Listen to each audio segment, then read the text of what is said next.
न कोई घुसा है, न घुस आया है, न हमारी सीमा पर किसी का कब्जा है।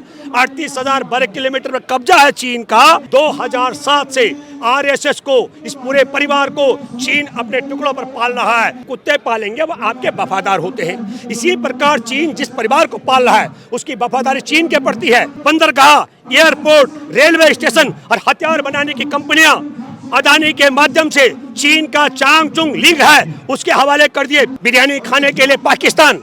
और 2 तारीख को वापस पठानकोट पर हमला हो जाता है आतंकवादियों के माध्यम से। षड्यंत्र है ये। नकली राष्ट्रवाद, नकली ताकत, नकली लाल आंख, इसके पास सब कुछ नकली है, डिग्री भी नकली। नरेंद्र मोदी की सरकार ने साफ साफ हमारे देश में पहलवान बेटियों के चरित्र का चीरहरण करने का षड्यंत्र कर दिया है। कौन है देश के खिलाफ? नरेंद्र मोदी सरकार देश के खिलाफ है हर मुद्दे पर। और आप मोदी के खिलाफ हैं? हाँ, तो मैं इसीलिए देश के खिलाफ है तो मैं उसके खिलाफ, हम देश के साथ हैं। बताइए, मोदी जी ने ऐसा कौन कौन सा काम किया जिसमें आपको दिक्कत है? मोदी जी ने ऐसा कौन कौन सा काम किया जिससे मुझे खुश होना चाहिए? आप कहाँ बताइए। चीन का कांपना, पाकिस्तान, रुकिए बताने दिए। चीन का कांपना, पाकिस्तान को थरथराना और आर्टिकल 370 बनाना, राम मंदिर का भव्य निर्माण करना, अब क्या चाहिए? 80 करोड़ लोगों को 5-5 किलो अनाज देना मामूली बात है। ये जो आपने सवाल, आपने जो बताया, कहीं व्हाट्सएप यूनिवर्सिटी से पढ़ कर के आए क्या आप? ये मैं ये कह रहा हूँ, ये तो मैसेज देखिए। हमारे देश के विदेश मंत्री हैं, हमारे देश के विदेश मंत्री ने कहा हमारी हैसियत नहीं है, हमारी औकात नहीं है चीन के सामने। कांप रहा है। चीन ने अरुणाचल में कब्जा कर लिया, आप देख ले डोकलाम तक कब्जा कर लिया। चीन के झूठ खबर है ये। देखिए, मैं आपको बता दूं, इस खबर को दिखाने वाला एनडीटीवी अब वापस गोदी मीडिया बना दिया गया है। झूठी खबर है। चलिए मैं आपके बात करता हूं, पहले मैं चीन से बात करता हूं। 15 जून 2020 को हमारे निहत्थे 20 जवानों को पीट पीट कर हत्या की चीन ने। 76 जवानों को अधमरा किया। उनमें से एक जवान की 50 दिन बाद शहादत और हुई। और इन जो 20 जवान शहादत दे चुके थे उनकी चिताएं जल रही थी। नरेंद्र मोदी का मैं जिक्र करता हूं। 13 जून 2020 का एक एक्टर है सुशांत राजपूत, नशा करता था, उसने आत्महत्या की। उसकी आत्महत्या की सूचना के 2.5 मिनट बाद नरेंद्र मोदी ने शोक व्यक्त किया। और 15 जून को शान ने आत्महत्या नहीं की, मारा गया। अरे भाई सुनो, भाई आप सुना करते हैं, आत्महत्या की है, मैं दावे से कह रहा हूँ, पहले सुनिए। और आत्महत्या के बाद तत्काल 2.5 मिनट में नरेंद्र मोदी ने शोक व्यक्त किया। हमारे देश के 20 निहत्थे जवानों की हत्या कर दी गई 15 जून को। 17 जून तक नरेंद्र मोदी ने मुंह नहीं खोला। 17 जून को कहा कि ये ठीक नहीं हुआ। 75 करोड़ अमेरिकी डॉलर कर्ज लिया चीन से। 19 जून को ऑल पार्टी मीटिंग बुलाई। हमारे शहीदों की चिताएं जल रही थी और नरेंद्र मोदी देश को संबोधित कर रहे थे। उन चिताओं की अनदेखी। न कोई घुसा है, न घुस आया है, न हमारी सीमा पर किसी का कब्जा है। 38,000 वर्ग किलोमीटर में कब्जा है चीन का। ये देश के मंत्री संसद में राजनाथ सिंह बता चुके हैं। तो जो व्यक्ति लाशों पर झूठ बोलता हो, हमारे देश में 76 अधमरे जवान जिनके शरीर के देह पर पड़े निशान और घाव बता रहे थे, वो तड़प रहे थे, और तब भी प्रधानमंत्री कहता कोई नहीं घुसा, कोई नहीं घुसाया है। मैं दूसरा जिक्र करता हूं 2014 का। हमारे देश में उत्तराखंड में पुष्कर सिंह धामी जो मुख्यमंत्री आज, उसने भारत माता का एक फोटो पोस्ट किया। उसमें लद्दाख नहीं था, लद्दाख काटा गया।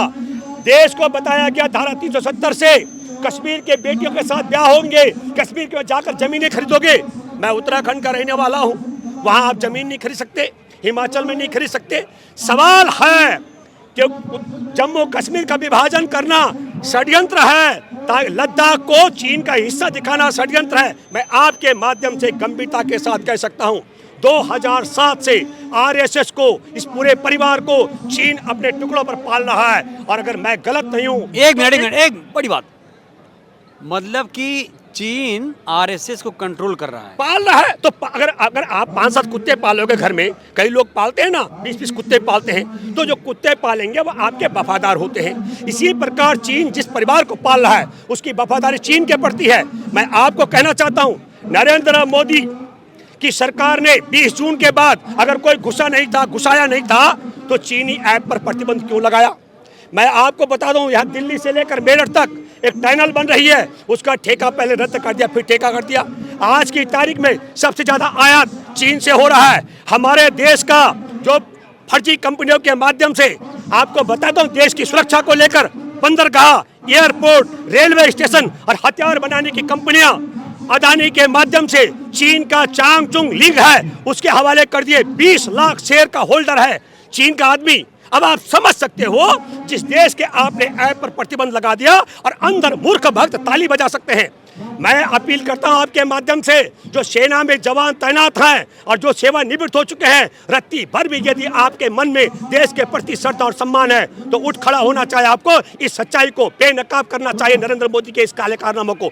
आपको बताना चाहता हूं, जिस देश के ऐप पर प्रतिबंध लगता हो उस देश के हवाले अडानी तो मोहरा है। अडानी की हैसियत कुछ भी नहीं थी, अडानी मोहरा है। असल मसला भारत के बंदरगाह, भारत के एयरपोर्ट, भारत के रेल और भारत के हथियार बनाने की कंपनियों पर चीनी कब्जा कराने का षड्यंत्र। ये देश के वफादार नहीं, ये आप ये कहना चाह रहे हैं कि भारत चीन का गुलाम हो जाएगा आने वाले दिनों में? कह नहीं रहा हूँ चीन, मैं जो कहना चाह रहा हूँ आपको, आप समझो बंदरगाह पर उसका कब्जा, हवाई अड्डों पर उसका कब्जा, रेलवे स्टेशन पर नहीं, कौन से बंदरगाह पे कब्जा, मुझे नाम बताइए। जितने अडानी के पास कितने बंदरगाह हैं? बहुत सारे हैं। अरे सुनो, अच्छा मैं एक का उदाहरण देता हूँ, मुद्रा पोर्ट का, जहां पर तालिबानी की सरकार बनी 15 अगस्त को, और आपको बताता हूँ 16 सितंबर को 24,000 करोड़ की ड्रग्स पकड़ी गई। आज तक बुलडोजर नहीं चला। मैं सबके नाम ले लूंगा। मैं कह रहा हूँ बंदरगाह, 20 से ज्यादा बंदरगाह पर कब्जा है अडानी का, और अडानी का शेयर होल्डर चीन का आदमी है।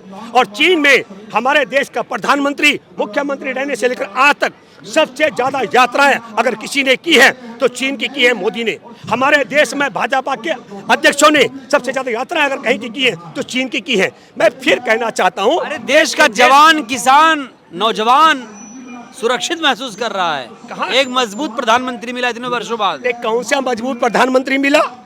मैं आपको बताता हूं, बिना बुलाए प्रधानमंत्री जाता है यहाँ से 25 दिसंबर को बिरयानी खाने के लिए पाकिस्तान, और 2 तारीख को वापस पठानकोट पर हमला हो जाता है आतंकवादियों के माध्यम से। षड्यंत्र है ये। हमारे देश में अटल बिहारी वाजपेयी जाते हैं यहाँ से लाहौर, और कारगिल हो जाता है। इस खेल को थोड़ा समझिएगा। हमारे देश की मजबूत सरकार है।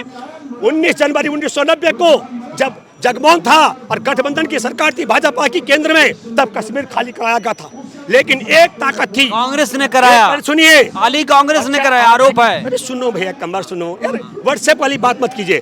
19 जनवरी 1990 को सरकार केंद्र में भाजपा गठबंधन की बीपी सिंह जी के साथ थी, पहले समझ लीजिएगा। और 19 जनवरी 1990 को जब कश्मीर खाली हुआ, एक मक्खनलाल बिंद्रू था, उसने कश्मीर खाली नहीं किया, वो दवा विक्रेता का काम करता था। और धारा 370 हटने के बाद अब अगस्त 2021 में उसकी हत्या करवा दी, तो मोदी सरकार ने करवाई। जिस बिंद्रू को तब नहीं मरवा पाए 1990 में, उसे अब मरवाया धारा 370 हटाकर। क्यों मरवाया होगा?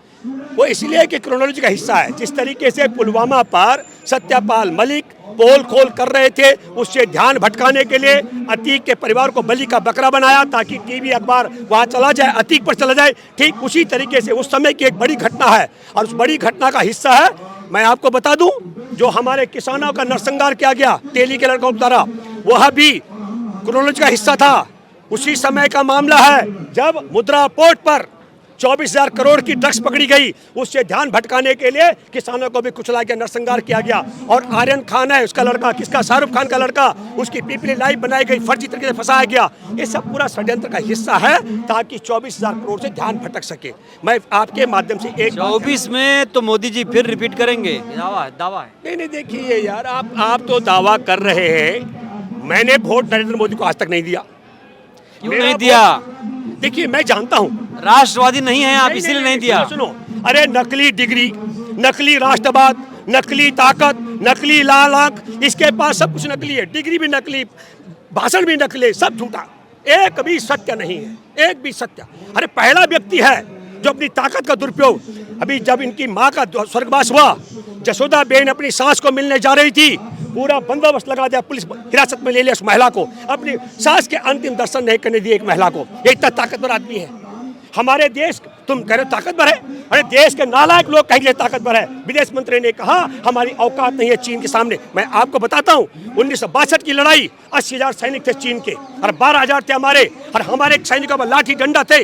हमने 80,000 सैनिकों को हराया लाठी डंडों से पीट करके। और आज जब आपके पास राफेल भी है, ताकतवर भी है, सब कुछ आपके पास है, तब आप कहते हैं हमारी हैसियत नहीं है। मैं फिर आपके माध्यम से कहना चाहता हूँ, योजनाबद्ध तरीके से जम्मू कश्मीर लद्दाख का विभाजन हुआ। लद्दाख का बड़ा हिस्सा हमारे देश का शीश काट करके चीन के चरणों में रखने वाली इस संघ परिवार की सरकार पूरी तैयारी कर रही है।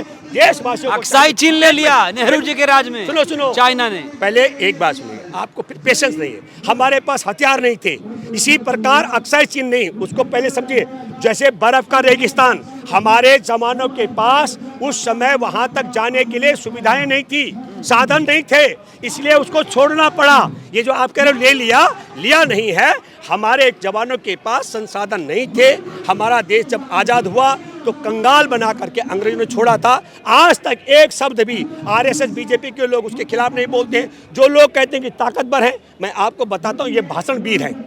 ये वो ताकत है जो कहते हैं देश की आज़ादी की जंग में जब जेल में था एक सावरकर, तो बुलबुल की पीठ पे बैठकर भारत भ्रमण करता था। तो जो नालायक इतना बड़ा झूठ बोल सकते हो, बुलबुल की पीठ पर एक इंसान जा सकता हो। जो लोग कहते हमारे देश के जवानों के चिता जल रही थी 15 जून को जब मारे गए थे, और प्रधानमंत्री कहता ना कोई घुसाया ना घुसाया है, ऐसा ये ताकतवर व्यक्ति है। झूठ बोलने में माहिर है, हर प्रकार का इनके पास फर्जी तो सब ताना बाना है। लेकिन मैं फिर बेटियों को इंसाफ कब मिलेगा? ये जो बेटियां बैठी हुई हैं, देखिए मैं आपको एक बात बताता हूं।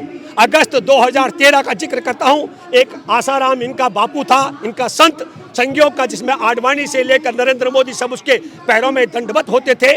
उसने अपने ही भक्त की बेटी नाबालिग बच्ची के साथ बलात्कार किया था, और वह लड़की दिल्ली आई और थाने में गई, एफआईआर दर्ज हुई। और आज हमारे देश की पहलवान बेटियां जो दुनिया के पहलवानों को पीट पीट करके मेडल ला करके देश का नाम रोशन करती है, वो 23 तारीख के धरने पर बैठी हुई हैं। इंसाफ की आपने सवाल किया है। नरेंद्र मोदी की सरकार ने साफ साफ हमारे देश में पहलवान बेटियों के चरित्र का चीरहरण करने का षड्यंत्र कर दिया है।